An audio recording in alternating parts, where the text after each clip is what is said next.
Халхангай говь хосолсон 3 бүсийн сайхнуудыг Баянхонгор аймгийн Монгол дайр алдартай номын мэргэд эрдэмтэд хутагт хувилгаад авиас бэлэгтнүүд дэлхийн дивжээнд суу алдраа мандуулсан хүчт бөхчүүдийг төрүүлсэн өлгийн нутаг.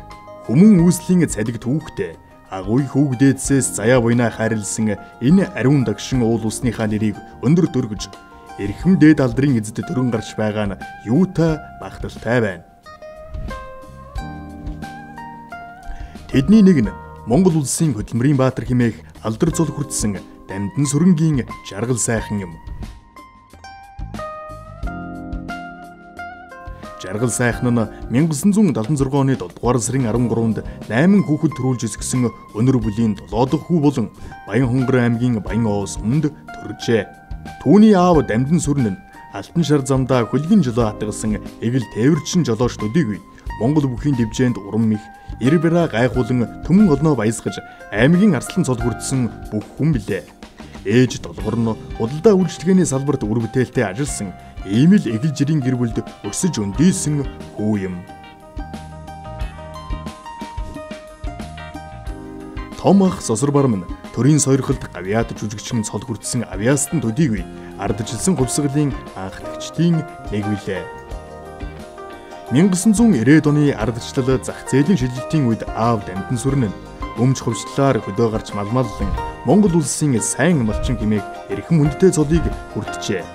Хүү жаргал сайхан нь сурагч ахуй цагийн зуны амралтаараа гол төлөв хөдөө гарч аав ээжтэй туслан малд нүдтэй хүү хэмээн магтагдан явжээ.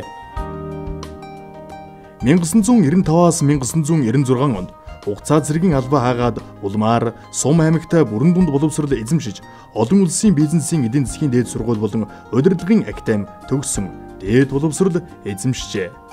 Монгол ах үед ойр өссөн болоод ч тэрүү жаргал сайхан хожимо хурдан мөр сонирхон уйж түүний борозрог улс бүсийн наадамд нэгтрүү 3 айраг Монгол морины олимп их хурд уралдаанд айрагдж мөн буурал азарга нь алтан дээр ооны их дахилга зүүн бүсийн хурд 2018 уралдаанд айрагдсан юм. Ах дүү нар нь ч мөн олон сайхан хурдан буян сойж торгон жолоо өргүүлэн айраг төрүү олныг хүртэж нутаг орныхоо нэрийг дуурсхан олон түмнээ баясгаж байна. Үндэсний өв уламжлал түүх соёлын бахархал болсон 93 наадмаа дээдлж явдаг аймгийн арслан цолтой аавын хүүгийн хувьд хонгор нутаг дивжээний тэргүүнээр 2017 онд сонгогдсон. Одоо хүртэл нутаг орныхоо бөхчүүдийг дэмжин ажиллаж тус дивжээнээс Монгол улсын өсгөдөр орнын дэлгэрэх начин Эрдэнэхүү, улсын начин Цэрэн Тогтох, улсын начин Батмагна, аймгийн арслан Бямбсүрэн, Дүүрэн Саран, Бат Цэнгэл, Төвшин төгс Цэргийн арслан Жамбалдорж зэрэг улс аймгийн алдар цолтой олон бөхчүүд төрөн гарсан. Хонгор нутгийн ирээдүй болсон Баянхонгор аймгийн оюутан залуучдын дунд спортын 4 төрөлд аймгийн авраг шалгаруулга тэмцээнийг дэмжин зохион байгуулж оюутан залууст сургалтын төлбөрийн тэлгэлэг өгдөг уламжлал тогтжээ. 2008 онд Баянхонгор аймгаас сонгогдсон улсын их хурлын гишүүн Халтмаагийн Баттулгын санаачилсан Баянхонгор аймгийг жишг аймаг болгон хөгжүүлэх хөтөлбөр төслийн удирдагчаар томилогдсон ажиллаж Баянхонгор баруун бүсийн худалдааны төвийг барьж 500 гаруй худалдаа эрхлэгчдийг 5 тухтай ажлын байраар хангасан. Улмаар хөдөө аж ахуй, газар тариалан хөгжүүлэх зорилгоор ашиглагдгаа болсон усалтын систем атарчсан газрыг дахин сэргээх ажлыг эхлүүлсэн. Герман улсын хил хязгааргүй нэмж төслийг хэрэгжүүлж бүх сумын иргэдийг үзлэгт хамруулжээ. Жаргал сайхан эдгэл өмчл үзэл бодлороо Монгол орон төрөнсөн ардчилсан хувьсгалын үйл явдлыг анханасаа тууштай дэмжиж нам улс төр нийгэм олон нийтийн ажилд оройлон оролцож явсан залуусын мандайд нь явж ард иргэдийн итгэлийг хүлээн аймгийн иргэдийн төлөөлөгчдийн хурлын төлөөлөгчөөр 3 сонгогдсон ажиллажээ. Тэрээр 2010 онд журмын нөхдийнхөө итгэлийг хүлээн Баянхонгор аймгийн ардчилсан намын дараагаар сонгогдсон ажиллаж 2012 оны аймаг сумын иргэдийн төлөөлөгчдийн хурлын сонгуульд ардчилсан нам ялалт байгуулж Баянхонгор аймгийн засаг дараагаар томилогдсноор шинжилэлт өөрчлөлтийг хийж чадсан юм. Үүнд аймгийн төв баган талбай 3.5 см-ийн зузаан боршин чулуун хавтангаар бүрэн шинжилэлт аймгийн төвийн 5.6 км хадуу хужилттай авто замыг ногоон байгууламж борооны ус зайлуулах сууг 2012 онд аймгийн хэмжээнд 31.4 км инженерийн шугам сүлжээ байсан бол 2016 онд 63.2 км болж шинээр 31.8 м шинэ инженерийн шугам сүлжээ барьж байгуулсан. Мөн 1000 м3 багтаамжтай 2 усан санг шинээр барьж байгуулсан. Аймгийн төвийн багуудыг холбон шинээр тавьсан 10 км заснал зам, Эрдэнэ мандал хайрханд гарах шат болон орчны тогтцолд гэрэлтүүлгийн ажил, хиймэл нуур бүхий эв нэгдлийн цэцэрлэгт хүрээлэн, аймгийн цэнгэлд хүрээлэн, олон улсын стандарт шаардлагад нийцсэн хөл бөмбөгийн талбай, аймгийн төв гандангийн авто зогсоол, ногоон байгууламжийн иж бүрэн тогтцолд, Сумдад 29 багийн төв, аймгийн төвд спорт зал бүхий 3 багийн төв, 5.6 км 10 эгнээ ойн зурвас, хиймэл нуур, услгааны систем, 25,000 мод бүхий ойн зурвас, Баянлаг, Буу цагаан сумдад шинэ сум төсөл, Баянхонгор аймгийн 2013-аас 2033 он хүртэлх хөгжлийн ерөнхий төлөвлөгөө. Шинэ жинст Баян өндөр, Баян цагаан сумдыг төвийн эрчим хүчний шугам. Арвай хээр Баянхонгор чиглэлийн 208 км автозам зэрэг томоохон бүтээн байгуулалтуудыг хийсэн нь Баянхонгор аймгийг 2014 онд Монгол улсын шилдэг бүтээн байгуулалттай аймгаар шалгаруулж байжээ.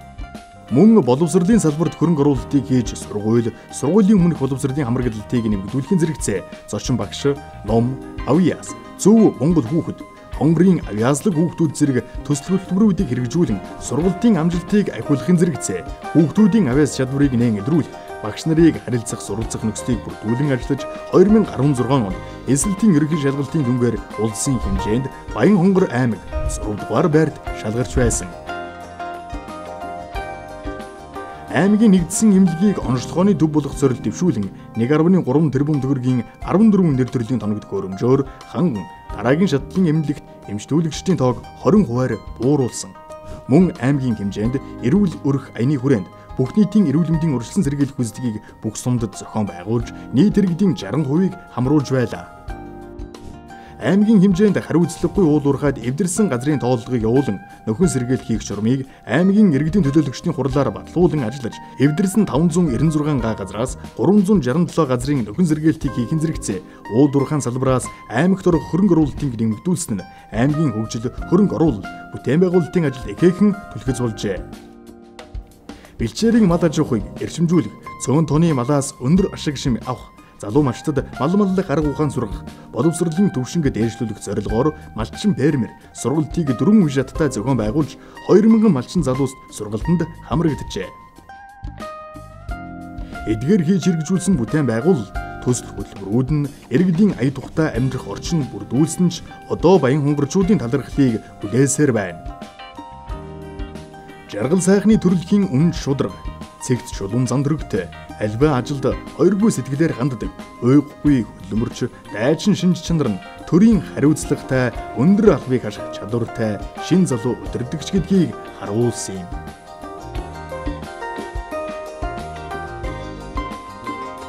Монгол улсын ерөнхийлөгч Баттулга 5 толгой зүүн Баян чиглэлийн 416 км төмөр замын төслийг удирдах хариуцлагатай үүргийг түүнд оноосноор монголчууд анхудаа өөрсдийн нөөц боломжийг бий болгон Монгол инженеруудын ур ухааныг шингээн гадны компаниудыг ирүүлсэн төсвийн саналаас 3 дахин бага төсвөөр богино хугацаанд зэвсэг түвшний 9 анги салбар, үндэсний 100 гаруй аж ахуй нэгж компани, 3500 гаруй техник, 10,000 орчим хүн хүчийг удирдан зохион байгуулж амжилттай хэрэгжүүлэн ашиглалтанд оруулсныг Монгол улсын төр өндрөөрүүлж Монгол улсын хөдөлмөрийн баатар цол хүртээжээ. Дээрэг төмөр замын бүтээн байгуулалтын ажлыг хийж хэрэгжүүлснээр монголчууд өөрсдөө хийж бүтээж чаддаг юм гэдгээ гадныхны өмнө нүүр бардам харуулж монголчууд юу хийж чадахгүй, юу чаддаг юм бэ гэсэн дээрэмгүй үзэл тохуургасан асуултанд хариулт болж чадсан юм. Жаргал сайхан ардчлал чөлөөт зах зээлийн нийгмийн шилжилтийн эхэн үеэс бусад залуусын нэгэн адил хуурай хөдөлмөр эрхлэн ноос ноолуур түүхий эдийн арилжаа эрхэлсэн юм. Энэ нь хувийн өмчийн харилцааны олон нарийн ширийн тогтолцоо, уялдаа холбоог танин мэдхэд зохих тус дэм болсон нь дамжиггүй. Тэрээр Баянхонгор аймгийн засаг дарга, ерөнхийлөгчийн тамган газрын бодлого үйл ажиллагааны хилцээний дарга, зэвсэг түвшний жанжин штабын барилга инженерийн зэргийн удирдах газрын даргаар ажиллаж, төмөр замын бүтээн байгуулалтын ажлыг хариуцсан, өөрт ноогдсон үүргээ нэр төртөө биелүүлсэний учир төрийн дээд шагналын эзэн болсон юм. жаргал сайхны энэхүү нэрийг хөдөлмөр ийг энэ замнал хойчин залуучууд ирээдүйн үеийнхэнд сайн сайхан үлгэр дуурайлал болох нь дамжиггүй. Хөдөлмөрийн баатар жаргал сайхан данд үйлс ажил нь өрн үндэлгэр зам мөрн дардан цагаан заяа бун тэгш дүүрэн байхын сүүн өрөөлийг өргөн дэвшүүлье.